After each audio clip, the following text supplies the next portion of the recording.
एक लोक ऐसा है जिसमें सूर्य की किरण नहीं जा रही है, तो पूछा गया, विचार किया गया, फिर पाताल लोक में प्रकाश कैसे होता होगा, उजाला कैसे होता होगा, पाताल लोक प्रकाशित कैसे होता होगा।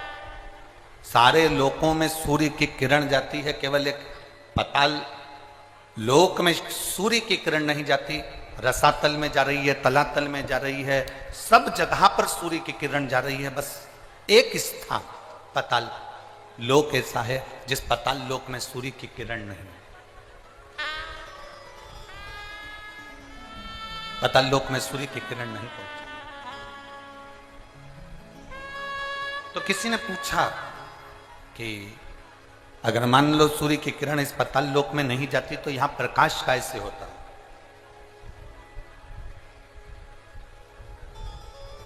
यहां इतना प्रकाश कैसे होता है। तो शास्त्र कहता है, वेद व्यास जी ने स्कंद पुराण में वर्णन किया कि पाताल लोक में सूर्य की किरण भले ना जाए, पर वहां जो प्रकाश है, वहां जो उजाला है, वो प्रकाश, वो उजाला, जितने पाताल लोक में सर्प रहते हैं, नाग रहते हैं, उन नागों के मस्तक पर जो मणि रहती है, उस मणि का प्रकाश इतना रहता है कि पाताल लोक में सूर्य की जरूरत नहीं पड़ती, वहां प्रकाश ही प्रकाश होता है।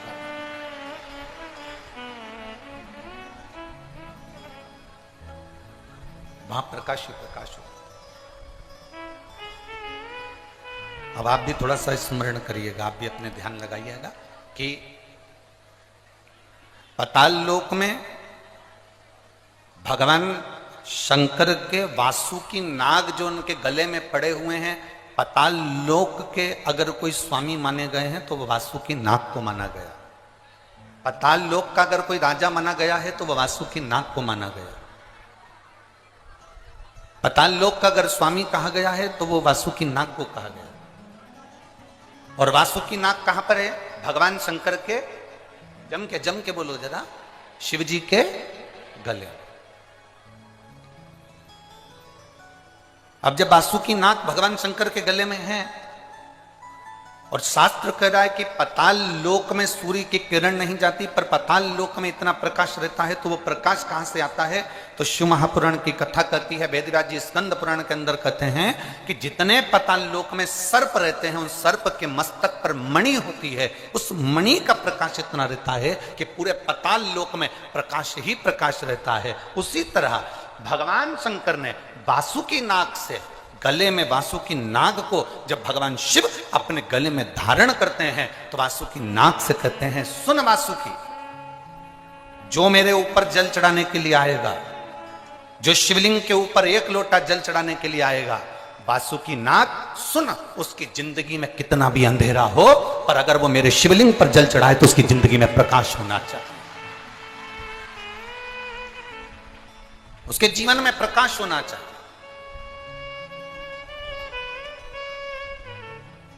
कितने लोग हैं जो शंकर जी के मंदिर में एक लोटा जल चढ़ाते हैं? हाथ उठाओ जरा। सभी चढ़ाते हो? रख लो, वापिस रख लो। धन्यवाद, बहुत बहुत बाबा की कृपा। चढ़ाना चाहिए,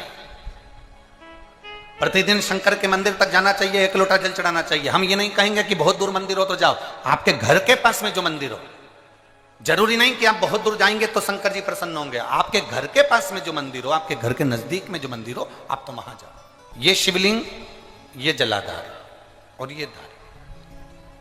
अब कई लोगों के मन में प्रश्न खड़ा होता है, कई लोगों के मन में एक भाव उत्पन्न होता है कि हमारे घर में जो शिवलिंग है, हमारे घर में जो शंकर भगवान का शिवलिंग है, क्या उस पर वासुकी नाग लगाना, सर्प लगाना जरूरी होता है क्या? हमारे घर के अंदर जो शिवलिंग है, हमारे घर में जो शंकर भगवान का शिवलिंग है, उस पर सांप लगाना, सर्प लगाना, वासुकी नाग लगाना जरूरी है क्या? तो बहुत सावधानी से समझिएगा कि जो शिवलिंग होता है, जो शिवलिंग होता है, उस शिवलिंग में भगवान शंकर स्वयं विराजमान है, तो उनके गले में अगर सर्प है तो शिवलिंग में आपरूप सर्प है। शंकर जी अगर रुद्राक्ष की माला पहने हैं तो शिवलिंग में वो रुद्राक्ष का बल है।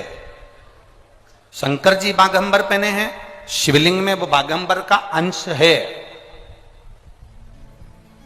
शिवलिंग गंगा धारण करे हैं तो शिवलिंग, भगवान शंकर गंगा धारण करे हैं तो शिवलिंग में वो गंगा का तत्व है।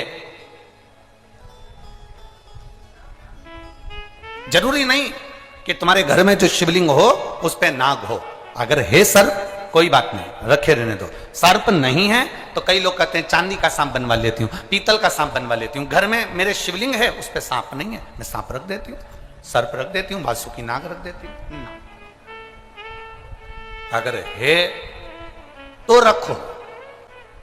शिव महापुराण की कथा कहती है, जिसको रात्रि में सोते समय या सुबह या ऐसा लगता है कि मुझे स्वप्न में सर्प नजर आते हैं, सांप दिखते हैं, कोई मरा हुआ व्यक्ति नजर आता है, उसको लगता है कि कोई डरावनी सी वस्तु नजर आती है, कोई श्वेत वस्त्र नजर आते हैं या कोई सर्प नजर आता है, तो हमारा शास्त्र कहता है शिवलिंग, जैसे ये शिवलिंग है पूरा जलाधारी पर रखा हुआ है, और जो शिवलिंग है, इस शिवलिंग के 5 स्थान ऐसे नियुक्त कर लीजिए। कितने स्थान? 5। चंदन लीजिए, उस पे एक चावल का दाना, एक अक्षत, वो भी चंदन में गीला करा हुआ, पूरा चावल का दाना। 5 स्थान नियुक्त कर लो। एक स्थान ये कर लिया, हमने चंदन लगाया, उसमें चंदन का चावल का दाना लगाया। दूसरा स्थान हमने ये नियुक्त करा, हमने चंदन लगाया, उस पे चावल का दाना लगाया। तीसरा स्थान हमने ये नियुक्त करा, चंदन लगाया, चावल का दाना लगाया। चौथा स्थान हमने ये नियुक्त करा, चंदन लगाया, चावल का दाना लगाया। 5वां स्थान हमने ये नियुक्त करा, चंदन लगाया, चावल का दाना लगाया। बस एक बेलपत्र अशोक सुंदरी वाली जगह पर पहले चढ़ा देना है, फिर ये 5 स्थान पर चंदन की बिंदी और एक चावल का दाना लगा देना। इस बेलपत्र को उठाकर लाना है प्रदोष काल में। प्रदोष काल सूर्य जब जा रहा हो, चंद्र प्रवेश कर रहा हो, उसको प्रदोष काल कहा गया। उस प्रदोष काल में इस बेलपत्री को भगवान पतालेश्वर महादेव का नाम लेकर खा लेना है। कभी जिंदगी में तुम्हें सर्प का स्वप्न आ ही नहीं सकता और सर्प का भय नहीं हो सकता। यह पतालेश्वर है। 5 स्थान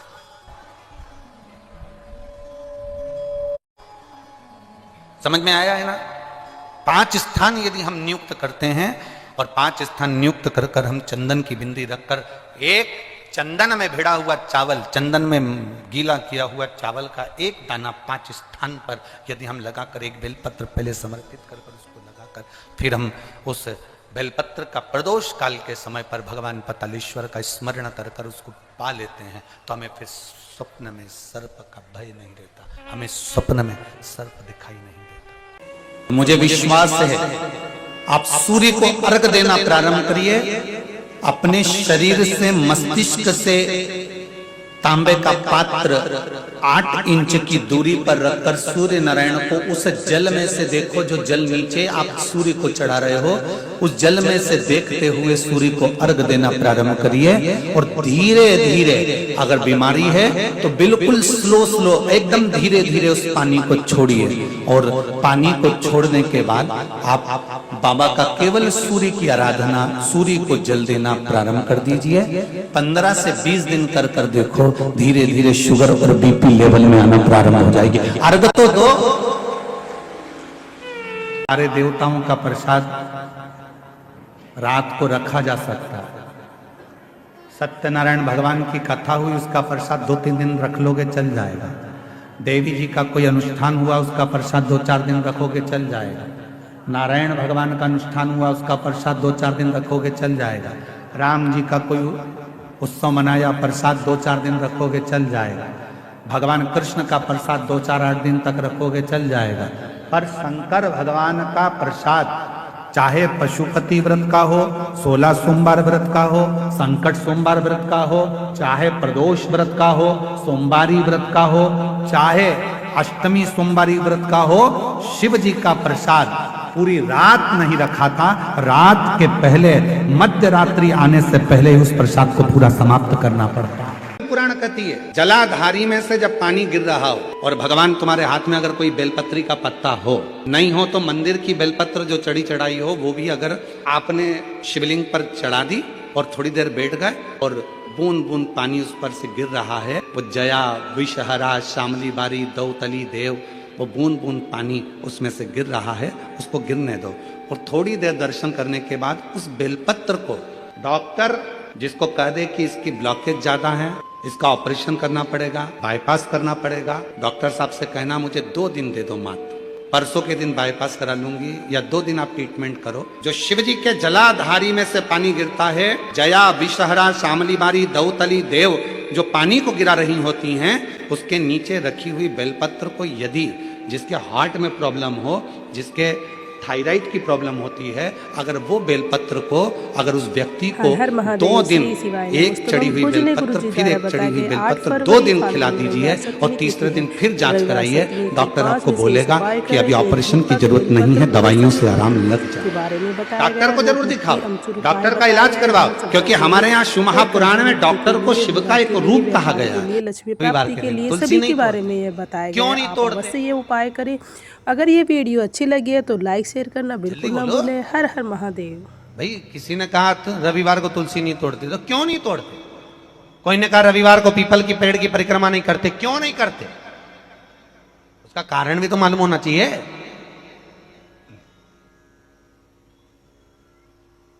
ये कोई ना कुछ बोल दिया और तुमने मान लिया, तो उसका कारण है। रविवार को तुलसी क्यों नहीं तोड़ते?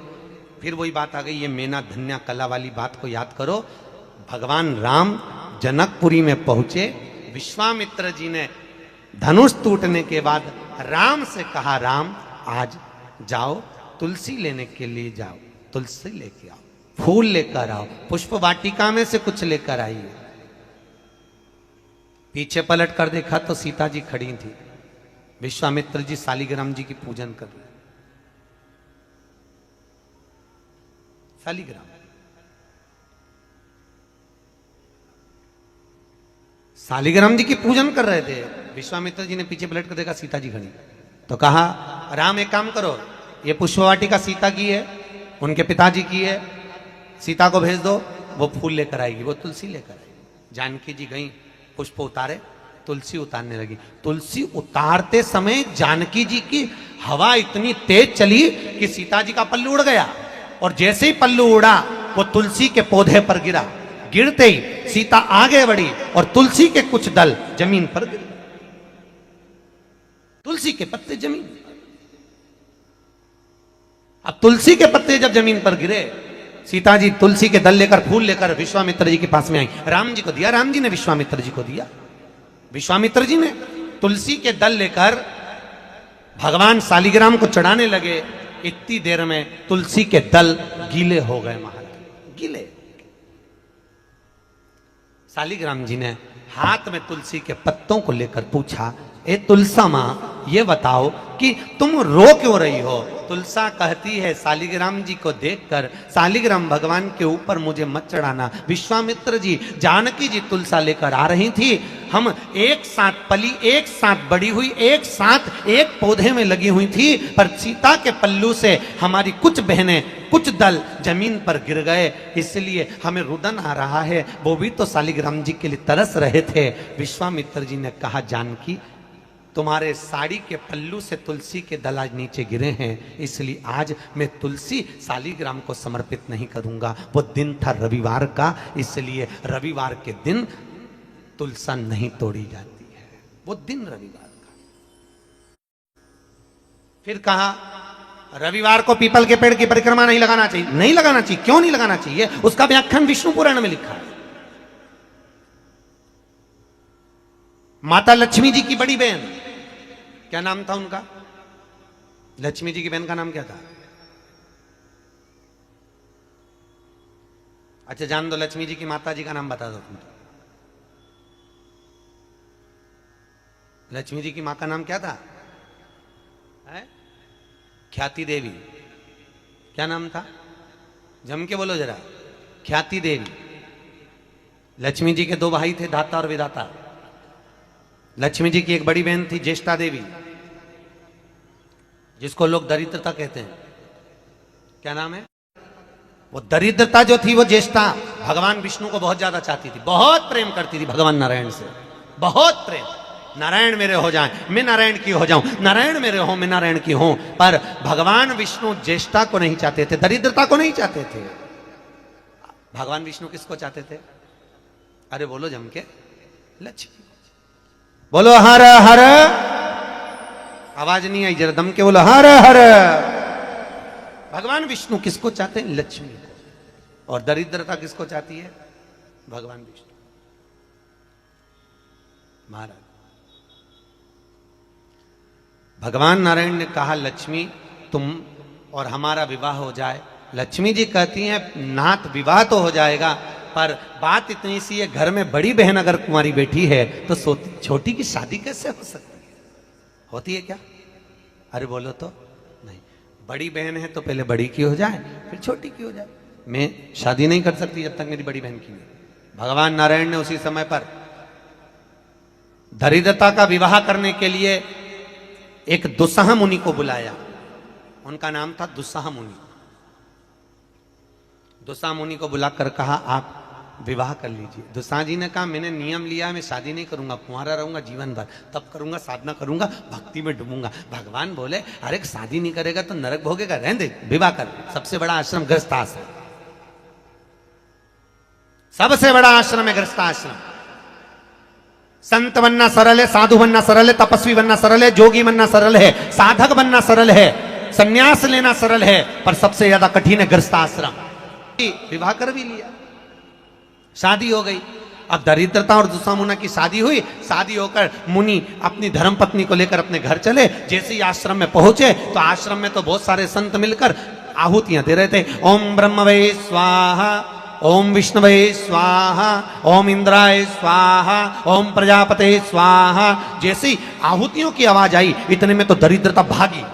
दरिद्रता अंदर नहीं गई, क्योंकि दरिद्रता जिस घर में भजन होता है, जिस घर में पाठ होता है, जिसके दरवाजे पर तुलसी का क्यारा होता है, जिसके यहाँ भगवान का भजन होता है, जिसके यहाँ दीप लगाया जाता है, जिसके यहाँ पर गौ माता की रोटी दी जाती है, उसके घर में कभी दरिद्रता प्रवेश नहीं कर सकती।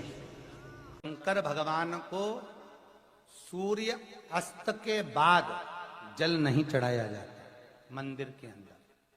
हाँ, कोई विशेष उत्सव हो, शिवरात्रि हो, कोई तिथि अच्छी हो, वो आप एक अभिषेक कर दें, वो बात की बात है। पर शंकर को शाम सूर्यास्त के पहले, इसलिए आज भी नियम है मुर्दे का अंतिम संस्कार यदि होता है तो सूर्य के प्रकाश में होता है। हर हर महादेव। श्री शिवाय नमस्तुभम। पूजनीय गुरु जी द्वारा बताया गया 8 फरवरी फागुनी रविवार सप्तमी, फाल्गुनी सप्तमी पूर्य सूर्य पूजन और सूर्य की किरण के बारे में बताया गया है।